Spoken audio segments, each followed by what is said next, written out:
Hey survivors, it's Angie Atkinson. Happy Saturday. I've got a question for you. Do you know anyone that you could rightfully call an attention whore? If so, you better watch this video. It's all about histrionic personality disorder and what that looks like, alright? So, let's get started.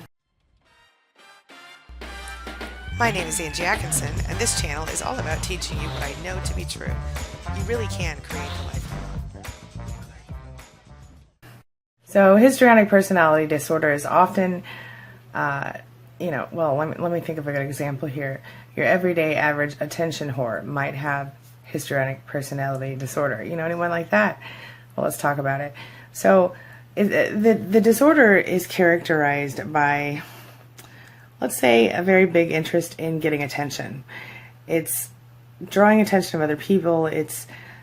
And actually, it doesn't really matter much to a person with HPD, whether the person is excited and happy about them or not. In some cases, positive and negative attention are tolerated. Of course, they always want positive, but if they can't get that, they'll take negative too.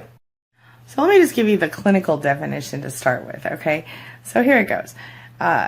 According to Psychology Today, histrionic personality disorder is characterized by constant attention-seeking, emotional overreaction, and suggestibility. So a person with this condition will tend to over-dramatize situations. They might impair relationships. They might be depressed. They might have lots of drama.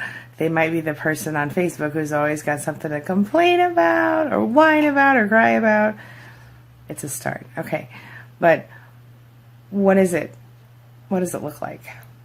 Like I said, someone with histrionic personality disorder is often called the drama queen of the group, or drama king of the group, or the attention whore of the group, right? Someone with HPD is someone who will definitely grab the microphone when they're in the right frame of mind. They will get in the spotlight anytime they can. They will always talk about themselves. Now, they might sit there and listen to you talk about yourself for a minute, but they're not really listening to you talk about yourself. They're really listening to you take up time until it's time for them to talk again. Feel me? It's true. The same people who will, behave outrageously. These are the same people who will throw temper tantrums. These are the same people who will generally just not be ignored. Do you understand what I mean? It's true. Histrionic personality disorder is estimated to be in about 1% of the population. Of course, I would say that's probably the diagnosed percentage, okay? Just like with narcissistic personality disorder, we know that it's like in 0.6 of the population. And in reality, we know there are many more narcissists than 0.6 of the population. Okay. But with that being said,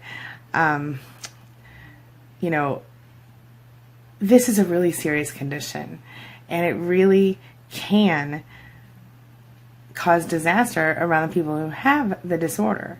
These are the people who will intentionally get a married person to sleep with them, someone who's not married to them, because these are the people who enjoy that sort of chaos in their lives and the secretness of it all, the secret, behaviors, the behind the scenes things, the inside stuff, and in general, simply the attention. Well, let's really quickly go over the DSM5 criteria for HPD, okay? So the first thing is, it is, in fact, a psychiatric disorder. It is listed in the AMA, the American Psychiatric Association's diagnostics, the DSM-5, as a cluster B, dramatic, emotional, or erratic personality disorder, okay? It is considered to be a pervasive pattern, much like the NPD, of excessive emotional behavior and attention-seeking behaviors.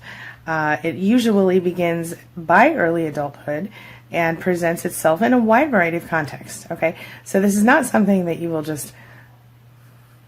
It's something that you probably already have if you have it, or whoever you're dealing with it has it, probably already has it. It's not something that comes on. It's usually something that exists and appears by early adulthood, according to my research. Okay, so according to the DSM-5, that's part of the deal. It has to begin by early adulthood, and it has to present and indicate 5 or more of the following conditions. Okay, so here we go. Number 1, the person must be uncomfortable in situations where they are not the center of attention.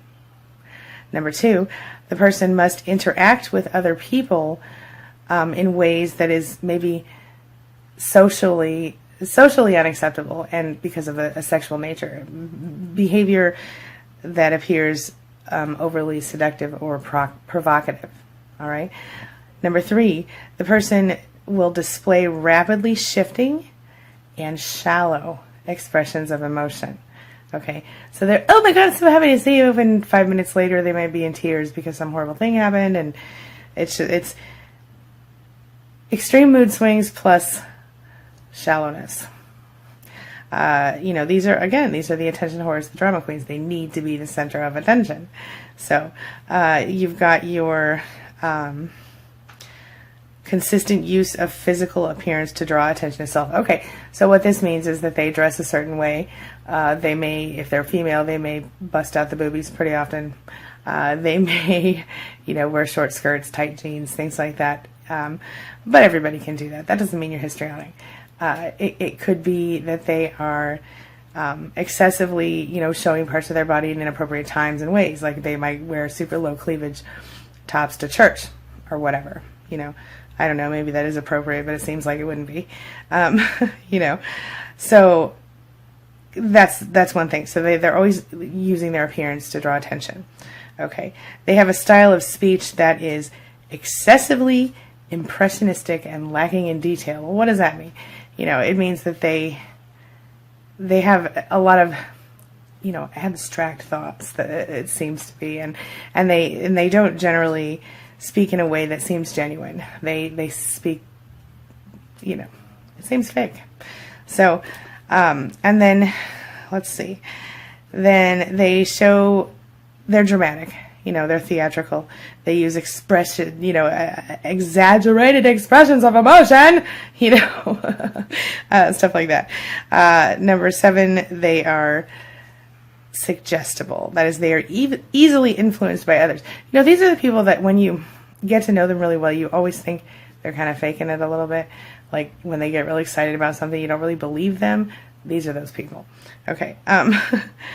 These people consider relationships to be more intimate than they actually are. So these are the people who will become your best friend the first day you meet them. Anybody like that? Every now and then you meet someone who's clearly an HPD personality. I'm not going to discuss anyone in my life at this moment, but I'm telling you, look around your life. You may know somebody with HPD. Something to think about. I'm about to wrap up, but before I do, I want to share something with you that I found that I think is really cool. There has been a mnemonic device used pretty often that they use to kind of describe this disorder, and it's praise me, okay? So the P stands for provocative or seductive behavior. The R stands for relationships considered to be more intimate than they are. The A stands for attention, as in they got to be the center of it. The I stands for easily, influenced easily. The S stands for speech styles, as in they want to impress and they lack detail. The E stands for emotional liability, as in they're shallow. I don't know. The M stands for makeup, because they're talking here about how they use their physical appearance to draw attention to themselves. Obviously, I'm not having a histrionic kind of day because I have no makeup on except for this lip goo that I have on my lips because I got a little chappy. But anyway, E stands for exaggerated emotions or theatrical. So I find it very interesting. Praise me. Anyway, but the fact of the matter is that, like I said, some people with HPD, or all people, I don't know, are just as interested a lot of the times in the negative attention. These are the types that are interested in shocking you, making you mad, or, making you feel some kind of outrage, making you feel guilty. Oh yes, the guilt, my friend, or remorse. These are the types who are struggling. They may put stuff on Facebook about how every time they have a sad thing happen in their life, or anybody has any sad thing happen in their life, they may have a meltdown and need lots of comfort. See what I'm saying? And it's just, again, it's about getting attention, good or bad. They thrive on attention in a different way than a narcissist does. Right. So what is the difference between HPD and NPD? Well, with narcissistic personality disorder in general, the people who, are suffering with it, the people who are affected by it, the people who have it, they typically exhibit really unstable emotions. They're all over the map, and they have this extreme sense of inflated self-importance. And they think they're better than other people, while a person with HPD is the other way around, because they actually feel extremely vulnerable because of their high level of emotion, and they need constant approval from their peers and rarely get it because they are associated with being so inappropriate all the time.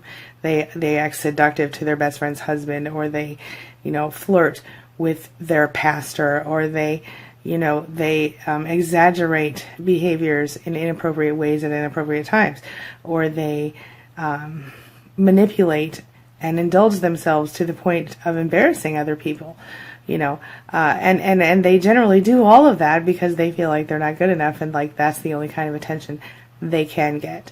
There's the big difference, my friend. You almost want to feel sorry for a person with HPD, except that they flirted with your person last week at, the baseball game or whatever. You know what I'm saying? It's your everyday average attention whore.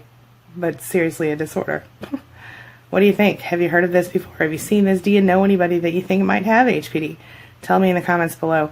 I can go into this disorder more if you're interested in learning more about it. Just let me know. Leave me a comment and say so. All right? I'll see you tomorrow for Self-Love Sunday. Don't forget. Have a wonderful night, guys. See you soon. But before we go, here's a quick self-esteem tip for my daughter, Sophie. Take a look. When you're hanging out with friends, you should only do what you want to do and do what feels right to you. Very good. Thank you. All right, that's it for me, for tonight. Boy, I tell you, I'm stumbling over my words all the time. That's it for me tonight. I'll see you guys soon. And as always, thanks for being a part of my day and a part of my life. And hey, thanks for letting me be a part of yours. It really does mean a lot to me. It's my mission to teach others what I know to be true. You really can create the life you want. Take care of your body, take care of your soul, nurture the real you, and introduce him or her to the world. Be comfortable in your own skin and in your place in this world. Take your spot, take it now, and the universe will take its cue from you. You feel me? If so, subscribe to my channel. Let's get it done together.